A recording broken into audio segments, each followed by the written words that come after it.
Iran Azerbaijan সীমান্তবর্তী একটি জলাধার উদ্বোধন করে ফেরার পথে হেলিকপ্টার দুর্ঘটনায় নিহত হয়েছেন ইরানের প্রেসিডেন্ট ইব্রাহিম রাইসি এবং পররাষ্ট্রমন্ত্রী হোসেন আমির আবদুল্লাহিয়ান।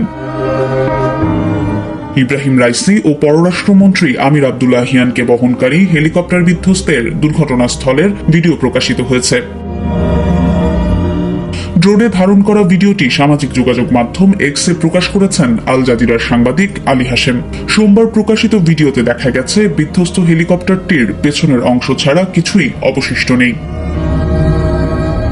আল জাজিরার সাংবাদিক রেসুল সর্দার জানান, হেলিকপ্টারের ধ্বংসাবশেষ দেখে স্পষ্ট ধারণা পাওয়া যায় যখন এরকম দুর্ঘটনা ঘটে তখন কারো বেঁচে থাকার সম্ভাবনা খুবই কম। আমরা দেখেছি হেলিকপ্টারের পুরো কেবিন সম্পূর্ণ পুড়ে গেছে।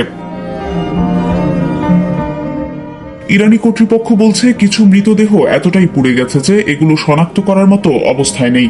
দুর্ঘটনাস্থলে কাদের মৃতদেহ রয়েছে তা শনাক্ত করা যায়নি।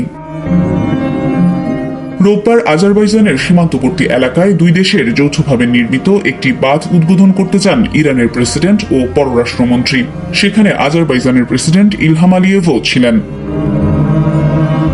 সেখান থেকে 3টি হেলিকপ্টারের বহর নিয়ে ইরানের পূর্ব আজারবাইজান প্রদেশের রাজধানী তারবিজে ফিরছিলেন তারা। একটিতে ছিলেন প্রেসিডেন্ট ও পররাষ্ট্রমন্ত্রী সহ বেশ কয়েকজন কর্মকর্তা। পথে পূর্ব আজারবাইজানের জোলফা এলাকার কাছে দুর্গম পাহাড়ে তাদের বহনকারী হেলিকপ্টারটি বিধ্বস্ত হয়। বাকি 2টি হেলিকপ্টার নিরাপদে ফেরত আসে।